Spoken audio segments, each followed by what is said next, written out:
aqui. Espero que aproveitem bem a oportunidade do conhecimento e estaremos à disposição logo mais para continuar a conversa, certo? Caso tenham alguma dúvida, podem perguntar. Meu nome é Helder, eu sou agrônomo da Empire, trabalho com cultura de tecido e com apoio à pesquisa da banana. Nosso trabalho é diversificado em vários municípios e a gente está sempre em contato com os produtores e à disposição para melhorar, afinar a técnica para obter maiores produtividades e resolver os problemas que aparecem no dia a dia da cultura da banana. Temos agora um acordo com a Unemate, um convênio que foi aprovado, e essa equipe da Unemate que está fazendo a parte de laboratório e nós fazemos mais a parte de campo e o contato direto com os produtores. A base da cultura aqui seria a cultivar terra anã, BRS terra anã, e nós sentimos que há uma necessidade de obtenção de mudas em todas as regiões do estado.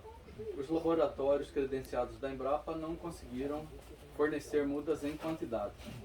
Para driblar momentaneamente essa necessidade, nós ativamos um outro grau de conhecimento que é uma técnica chamada macropropagação. Você trabalha com material vegetativo que você retira do campo e esse material já produziu lá no campo, já tem uma condição de campo, já tanto de clima como de temperatura, e esse material você já conhece a possibilidade produtiva dele.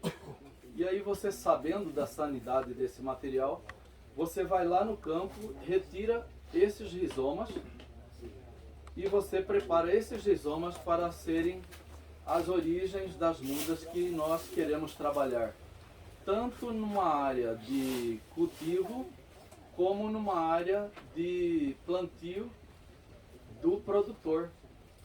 Porque essas mudas aqui, tanto ela pode ser utilizada para fazer uma nova área de pesquisa, como ser fornecida aos produtores.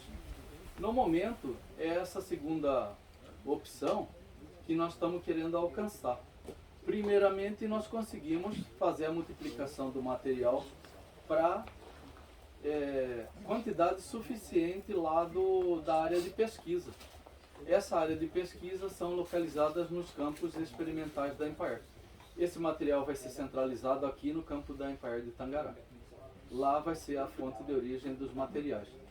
Às vezes a gente consegue pegar material também com os produtores, que são os grandes parceiros nossos, que estão aí no dia a dia observando a cultura.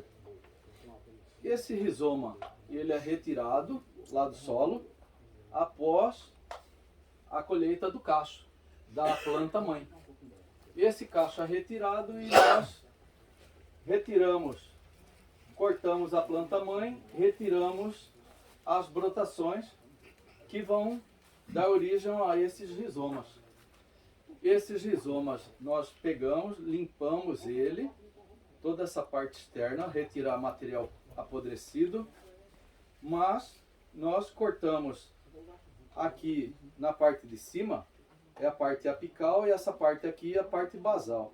Aqui tem um cinturão, que são as gemas laterais. Aqui você pode observar, foi marcado com faca, aqui é a gema apical. Só que nós não queremos a gema apical, porque ela vai dar origem a apenas uma planta. Então, a partir do momento que a gente retira ela do solo, nós cortamos esse material um pouco mais alto, porque quanto maior o rizoma, vai ter uma saliência aqui por dentro. E não podemos baixar muito esse material, porque senão nós podemos correr o risco de perder essa gema, essa muda. Então o que acontece? Nós cortamos ela mais alto, cortamos ela mais baixo de novo. Quando a gente consegue identificar aqui a gema apical, aí que a gente pega e coloca a faca, perfurando esse material e matando essa gema apical. Significa que ela vai estar morta? Não, pode ser que alguma parte de célula em volta vai de novo crescer e desenvolver, e a gente depois de 1 a 2 semanas volta lá e torna a refazer, abaixando esse material aqui, matando essa gema apical. A partir do momento que nós deixamos de ter a influência dessa gema apical, porque é uma questão de hormônio dentro da muda, esse hormônio da muda apical aqui, ela vai desaparecer e as gemas laterais elas vão desenvolver. A partir desse momento que elas estão desenvolvendo as gemas laterais, elas começam a emitir raízes aqui em volta. Qual que é o momento que a gente percebe que a planta está indo bem? É quando essas gemas estão desenvolvendo bem vigorosas, grossas, né? Por quê? A princípio, nós colocamos areia lavada na base dessa bacia, que foi o mecanismo que nós encontramos para fazer a multiplicação desse material de maneira mais sustentável, mais isenta de contaminação. Aí nós colocamos areia lavada, a parte de baixo, furamos ela na lateral para não ter excesso de água, porque nós temos que, dia sim, dia não, molhar ela. Só que nós furamos mais para cima, para ter uma reserva de água lá embaixo. Logo que elas começam a brotar, essas gemas laterais, emitem raízes. Essas raízes vão estar em contato aqui dentro da bacia com uma pequena quantidade de calcário, uma pequena quantidade de adubo. E à medida que essas plantas se desenvolvem aqui na lateral, vocês podem observar aqui algumas delas. Aqui tem os rizomas. E isso aqui são as gemas laterais que estão subindo. Se você verificar, raspar aqui na lateral, tirar o substrato, vocês vão observar que tem raízes vigorosas. Quando essa planta dessa gema lateral desenvolver com segundo para o terceiro par de folha, você pode observar aqui dentro do substrato se essa muda está com raiz vigorosa. Se ela não tiver raiz vigorosa, não adianta você tirar. Senão você pode até perder essa planta. Então, significa que você tem que colocar um pouquinho mais de nutriente aqui para dar condição, porque só o rizoma não é suficiente. Isso aqui não tem reserva suficiente para promover várias mudas. O objetivo nosso é desse rizoma, a cada brotação, cada gema lateral, nós vamos tirar uma muda no mínimo. Então, às vezes essas gemas laterais elas não estão aparecendo, mas conforme você vai nutrindo aqui esse material, essas gemas vão aparecendo, vão se desenvolvendo, e esse material, apesar dele aparentemente ter 4, 5 gemas laterais, isso aqui vai produzir muito mais de 10 mudas. Então, isso que é o ideal, é você dar condição para ela mostrar todo o potencial dela, certo? Então o que acontece? Você tem vários formatos de rizoma, você assenta esse rizoma aqui embaixo depois que você fez a limpeza, e esse material você está percebendo que ele está aparentemente sadio. Pode aparecer alguma coisa lá para frente? Pode aparecer. Você vem, destaca, retira esse material, fica só com o material que está isento. Uma muda que você perder, um rizoma, não quer dizer, joga fora, retira, consome ele, tritura ele, joga lá dentro do buraco. Então, esse rizoma que você vai gastar um tempo para ele desenvolver, na hora que ele tiver com as folhas vigorosas, eles vão dar origem a essas plantas. Aqui no meio vocês podem perceber uma planta pequena. É bom.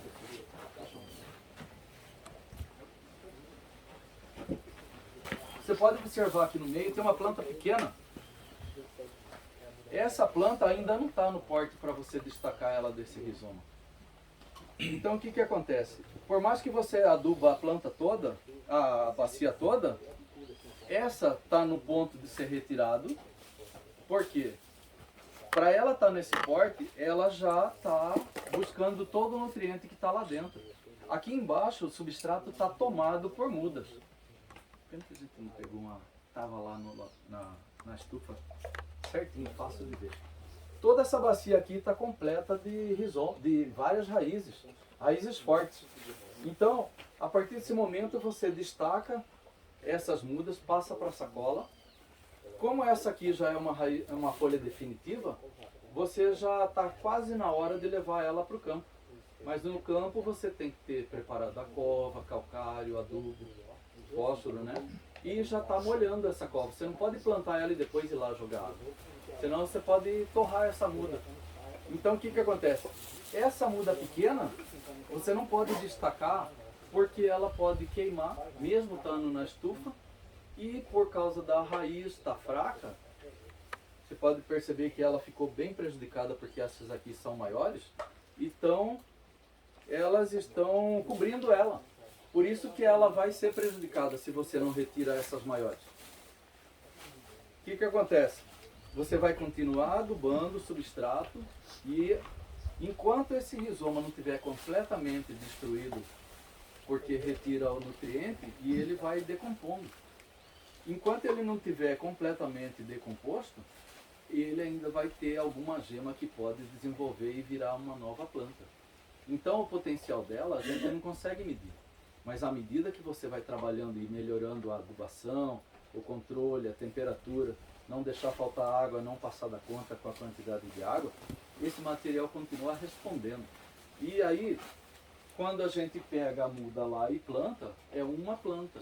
Mas quando a gente faz dessa forma, significa que no mínimo, vamos dizer que você pode pegar um rizoma desse aqui e cortar, porque ela tem 4 gemas que você pode verificar aqui. Você cortaria ela aqui e você acha, eu tenho 4 plantas, mas é muito mais do que isso. Só depende do cuidado do produtor, ter um espacinho com uma cobertura, uma bacia para ele preparar o material, uma areia lavada, um pouco de substrato, ou pode ser casca de arroz carbonizada, né? Pode ser palha de arroz, pode ser serragem. E você coloca a areia lá embaixo, assenta os rizomas e cobre com o substrato. Não deixa faltar água nem nutriente. Esse material vai responder com muita velocidade e você vai ter muda de qualidade. Certo? Alguma dúvida? Tem que fazer algum tratamento aí Nesse rizoma. nesse rizoma? Não necessariamente. Algum produto químico? Não necessariamente, não precisa. Só você verificando visualmente, você acha que tem alguma podridão, você pode pegar a faca e retirar. Se esse podridão persistir, você descarta esse material. Então, esse é o método da macropropagação. Tem 2 métodos, o macropropagação e a micropropagação. Isso aqui é em área aberta, local aberto, no ambiente natural, tanto seja ali vizinho da casa ou aqui no meio da lavoura, você pode fazer. E aquela lá é a forma da micropropagação, que é um ambiente protegido dentro do laboratório. Falta 14. Quer falar? Então, bom dia a todos. Meu nome é Gabriele. No momento nós estamos aqui representando o Laboratório de Cultura de Tecidos Vegetais da Unemate do campus de Tangará da Serra, coordenado pela professora Mauricione Lenis de Carvalho. Aqui nós estamos com a nossa equipe, que nós temos alunos de graduação da Biologia, da Agronomia, nós temos já alunos do mestrado do Programa de Melhoramento Vegetal e eu, atualmente, aluna do Programa de Doutorado de Biotecnologia e Biodiversidade. No nosso laboratório, nós trabalhamos com micropropagação in vitro, como vocês podem ver aqui nesses frascos acima da mesa. Nós trabalhamos lá com espécies arbóreas, como a castanha, que o Edina, aluno do mestrado, trabalha, com espécies ornamentais, como orquídeas, 11 horas, né? Nós trabalhamos também com a forrageira estilosante, que é a espécie que eu trabalho a princípio, e com a banana que o aluno Alexandre no mestrado está desenvolvendo seu projeto. Então, A micropropagação in vitro ela já existe dentro da cadeia produtiva da bananicultura, mas existe um gargalo aí entre a agricultura familiar e a micropropagação. Então, no final do ano passado, a FAPEMAT lançou um edital para fortalecer a cadeia produtiva da bananicultura, da agricultura familiar, e nós concorremos a esse edital e fomos contemplados com esse edital. Então, nós estamos no nosso laboratório produzindo e buscando protocolos eficazes para a produção da banana terra anã, né? Então, qual que é o intuito e o objetivo do nosso projeto? O objetivo do nosso projeto, ao longo desses 2 anos, é produzir e entregar aos produtores da agricultura familiar mudas com vigor fisiológico, mudas sadias e mudas com fidelidade genética, né? Então, nós estamos na fase inicial. Na verdade, o resultado saiu em novembro do ano passado. No início desse ano, nós iniciamos a parte da coleta dos rizomas e o estabelecimento de protocolos eficazes, a princípio para desinfestação desses rizomas, para que a gente consiga chegar ao final nessas mudas a serem distribuídas para vocês, produtores de agricultura familiar. Então, o nosso projeto, ele tem uma parceria, né, uma transferência de tecnologia com a Empaer de Várzea Grande e com a Empaer aqui de Tangará da Serra. Então, à medida que nós estamos avançando nos nossos resultados, esses resultados serão repassados para essas unidades, tanto que os rizomas coletados foram aqui da unidade de Tangará da Serra, né, com auxílio do Wellington. Então, na cultura de tecidos, nós criamos um ambiente favorável para o desenvolvimento da planta, né? Então, aqui nós temos um meio de cultura rico em macro e micronutrientes, vitaminas, que favorecem o seu desenvolvimento. E lá no laboratório nós temos uma casa de cultivo, onde nós controlamos a temperatura. Então, nós temos um ar-condicionado ligado 24 horas, em uma temperatura adequada.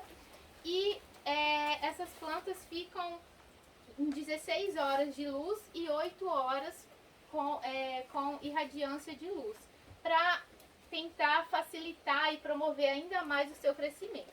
Nós estimulamos também na cultura de tecidos, com a utilização de fitorreguladores, que são hormônios, o aumento da produção de raízes, o aumento do vigor fisiológico, o aumento da brotação dessa espécie vegetal, né? Então, nós estamos aqui com algumas espécies que nós estamos lá no laboratório. Aqui na frente tem alguns frascos do nosso colega ali de Sinop, né? Que também trabalha com a cultura de tecidos. E nós estamos nessa fase inicial. Então, nós estamos tentando produzir, né, e estabelecer um protocolo eficaz e um protocolo responsivo para a desinfestação e para a produção em grande escala. Qual que é a vantagem da cultura de tecidos in vitro? Na cultura de tecidos, nós conseguimos produzir em uma escala massal, em uma grande escala. Como o Éder disse ali da macropropagação, consegue a produção, mas em uma escala menor. Na cultura de tecidos, nós conseguimos propagar isso em grande quantidade. Então, a partir aí de uma estrutura, de um expoente da planta, a gente consegue transformar isso em um novo broto, em um novo embrião, e aqui, neste caso, produzindo mais mudas, né? E nós iremos realizar ao longo do projeto testes voltados para citogenética, para análise do DNA, para garantir que essas mudas que nós estaremos entregando sejam mudas com uma fidelidade genética, que elas tenham um padrão genético clonal, né? Para que o produtor, assim que ele utilizar na sua propriedade, ele não consiga ver essa discrepância entre uma muda e outra. Então, a gente vai visar, né, garantir isso, e a forma da cultura de tecido, ela já propicia isso, porque nós geramos clones, mas nós sabemos que tem variações genéticas, variação somoclonal ao longo da etapa, né? Então, o desafio inicial foi de um protocolo responsivo para desinfestação, porque assim que a gente retira o rizoma, parece que não, mas ali dentro é cheio de fungos e bactérias, né? Então, dependendo do período que a gente retira esse rizoma e dependendo das condições onde ele estava, ele pode trazer com ele essas características aí. No final do projeto, o projeto objetiva também utilizar na parte da aclimatação das mudas bioestimulantes, algumas bactérias como Pseudomonas fluorescens e Azospirillus brasiliense, para estimular ainda. Essas bactérias são umas bactérias do bem, então elas auxiliam no processo de enraizamento, elas são fixadoras de nitrogênio para garantir uma planta com maior vigor fisiológico ainda para o agricultor familiar. Então, o projeto ele tem a duração de 2 anos, podendo ser prorrogável, né? E a gente espera aí, ao longo desse tempo, conseguir entregar ao produtor familiar mudas sadias e com fidelidade genética, ok? O projeto, o edital, ele contemplava a região de Tangará da Serra e da Baixada Cuiabana. Então, as propriedades e os produtores que serão favorecidos com as mudas que nós estivermos produzindo são os produtores dessa região, mas como eu disse inicialmente, como nós temos um acordo de transferência de tecnologia com a Empire de Várzea Grande de Tangará da Serra, essa propagação ela pode depois ampliar essa distribuição ao longo da região. Alguma dúvida? Tem mais 5 minutos e mais 5 de pergunta, Legal. mas se não, Quer faz a falar pergunta. alguma coisa? mas- Fica à Eu vontade. vou falar, você falou sobre os hormônios. Aí, né, muita gente deve estar se perguntando, colocou hormônio, deve estar tendo, já vem aquela ideia, puta, mas estão comendo trem tudo modificado, né? Na verdade, esses hormônios que você falou aí são auxinas e citocininas. Esse material, as próprias plantas já contêm isso na sua genética, né? Então, na verdade, quando se fala em acrescentar um hormônio, você está apenas acrescentando uma quantidade insignificativa, porque, por exemplo, você pega 1 grama de uma citocinina, que é um hormônio para multiplicar, você divide ela em 1000 partes, e dessas 1000 partes você pega, às vezes, 2 partezinhas, 3 partezinhas, 4, conforme a necessidade, e ainda você dilui isso em 1000 ml de meio de cultura.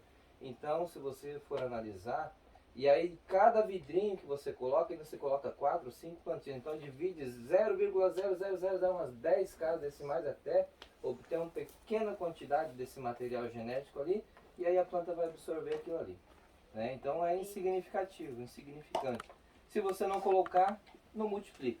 Se colocar demais, também não multiplica. Então os pesquisadores que já vêm lá desde 1800 e pouco, né? Eles vêm pesquisando essa parte de estudo de laboratório, estudo de material genético, de plantas, de orquídea, de limão, de não sei o que, um monte de coisa, banana, abacaxi. Eles já vêm estudando e eles chegaram à conclusão de que se colocar multiplica, mas tem a quantidade. Cada planta, cada material genético, a nanica, né, que eu trabalho bastante com a variedade de banana William, nanica, ela responde a uma quantidade. Esse material é outra quantidade. Então eu já venho estudando, já desde que eu peguei material com eles aqui, eu já estou trabalhando lá e cheguei a algumas conclusões já, né? Outra coisa que tu falou, o brotinho que sai na lateral aqui, de cada rizoma desse grande aqui,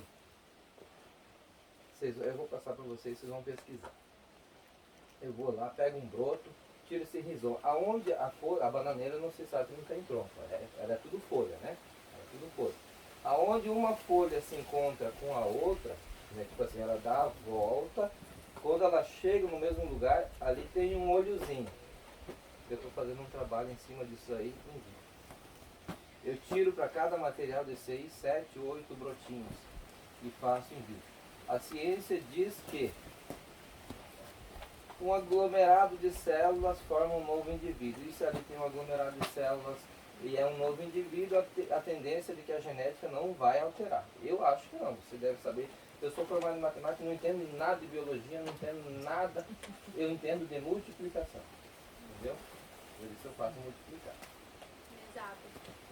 E até mesmo essas bactérias que eu disse para vocês, elas também auxiliam na síntese desses fito-hormônios. Então elas estimulam a planta a produzir mais fito-hormônio ainda, mais auxina, mais citocinina. Então nós temos uns fito-hormônios que atuam na parte do enraizamento, que são produzidos no ápice e vão agir lá na raiz. Nós temos fito-hormônios que atuam na raiz e vão agir no ápice, produzindo mais folha, mais broto. Mostra aqui, ó, esse primeiro, ó, esse primeiro tem, e esse outro do meio ali, né? Ó, o Pode primeiro, passar? só levanta aqui depois, ó, aquele primeiro lá, ele tem um tipo de hormônio chamado citocinina, né? Um hormônio que utiliza para multiplicação. Vocês olham, ele não tem nenhuma raizinha, zero raiz, por quê? Hã? BA, TDZ? É o BAP. DAP. BAP. Benzeamino 6, benzeamino purinho. Né? Então, aquilo ali não tem uma raiz. Então, eu estou usando aquilo ali, faço o acréscimo daquilo ali em processo de multiplicação. Chegou na fase de crescimento, já fez todo o processo de multiplicação ao longo de 2, 3, 5 meses. Aí eu, na hora de eu fazer o meio de cultura novamente, eu não coloco mais aquele produto. Ou eu acrescento uma auxina, que é um outro tipo de hormônio que tem nas raízes das plantas, todas as plantas têm. E aí acontece isso aqui, ó. Olha a quantidade de raízes, né? Olha a quantidade, deixa eu tirar aqui. Aqui dentro forma um microclima, né? Se vocês observarem aqui, é tudo cheio de água, né? Que nem aquele cara do Perdido em Marte, ó, assistiram aquele filme? Né? Forma um microclima, aqui forma um microclima. Né? Aqui, ó, a quantidade de raízes que tem aqui. Plantinha. Ó, essa plantinha aqui, se eu plantar ela agora, que ela vai morrer, né? Ela vai precisar um ambiente, assim, quando ela falou que ela está com problema na hora de colocar dentro do vidrinho, né, da contaminação. Então você vai no campo, tira um broto, reduz ele com faca, facão, conforme quiser, põe no vidrinho com meio de cultura. A planta vai ter que se adaptar, porque ela está aqui no sol, ela está recebendo água, está recebendo umidade, chuva, fungo, bactéria, sofrendo tudo, né? Então ela vai ter que se adaptar dentro do laboratório novamente. Quando ela sai do laboratório e ela vem para fora, ela vai ter que fazer o mesmo tipo de adaptação, ela vai ter que se ambientar novamente ao clima aqui fora. Então se eu simplesmente pegar esse broto aqui e plantar ele numa bandeja e ficar molhando ali, ó, assim, vai morrer. Né? Porque ela tá ambientada num clima onde 27 graus, tem, que nem eu falei aqui, ó, tem água em abundância, formou um microclima, que ela não vai morrer nunca, porque ela tem água em abundância ali, até ela comer tudo, né? E aí eu preciso de uma estufa onde vai ficar borrifando água de hora em hora, de meia em meia hora, conforme quiser, né? E aí ela vai se ambientar semana, 10 dias, aí depois sim, aí eu planto ela numa bandeja, no caso, agora eu aprendi com o pessoal da Empaer, eles me ensinaram, numa visita que eu fiz para eles, a plantar no copinho descartável, faço 5 furinhos embaixo, né? Ó, viu? A Empaer é muito importante, aprendi. Abandonei meus tubetes, eu tenho lá 20 mil tubetes, abandonei eles porque eu vi mais vantagem no copinho, né? Mais vantagem na hora de eu plantar, porque eu não preciso estar recolhendo. 300 ml desenvolve Aqui, ó, mais melhor. desenvolve melhor. O copinho transparente é melhor do que o tubete, né? Então, ó, aclimatou 10 dias, planta no copinho, 60 dias depois, até uma planta dessa aqui você já pode plantar na roça. Ela já está apta a plantar na lavoura. Beleza? Desculpem entrar mais. Não, Ei, obrigada boa pela contribuição. explicação. Boa contribuição. Boa explicação. Bom, pessoal, tem mais uns 3 minutos se quiser Aqui fazer também, uma ó, deixa eu pergunta. só mostrar aqui também. Aqui, ó, já que estão falando. Ó, essas aqui são as primeiras plantas que eu peguei da Empaer, eles me forneceram as mudinhas lá. E eu desenvolvi um trabalho in vitro. E esse aqui é o primeiro trabalho que eu tenho, né? Aqui, ó, uma mudinha pronta de banana da terra, não. Né? São as primeiras que eu tirei. Na verdade, não são as primeiras, que eu já plantei outras. Né? Então eu tenho aqui, ó, bananas da terra, Anã. Inclusive, Se alguém ele tá quiser, eu tô comercializando. vendendo ela. Tenho 150 plantas. Pessoal, ali vocês estão observando que elas estão bem adensadas, né, na bandeja. E nós já ficamos sabendo que tem produtor que compra da biofábrica. O material vem, a pessoa não tem condição de fazer um trabalho adequado com aquelas mudas frágeis que chegam e já perderam mais de 90% do material. É caro, R$6 uma muda, e isso aí fica caro e o produtor deve ficar bem chateado, né, de perder o material, que é difícil de conseguir e ainda é caro. E aí, a hora que está na mão, perde. Então, ele tem que estar com a estrutura preparada, um sombreamento, no máximo pegar um solzinho pela parte da manhã, no decorrer do dia apenas luz, sem quase nada de sol, e controlar a umidade, porque esse substrato que é colocado aqui na bandeja, ele é um substrato que ele perde água muito fácil. Então, se brincar, 2 vezes por dia que você jogar água lá ainda é insuficiente, porque tem lugar do estado que é mais quente, mais seco, venta mais, e esse material de substrato perde água muito fácil. Então tudo isso tem que prevenir. Ele tem que fazer a estrutura de acordo para não deixar chegar o material para ele ir atrás, de montar a sua estrutura, senão corre o risco de perder. E quando o produtor ele não consegue acompanhar a necessidade da planta, o resultado também vai ser prejudicado, né? Vocês podem perceber isso. Beleza, pessoal? Vamos dar um salve de palmas.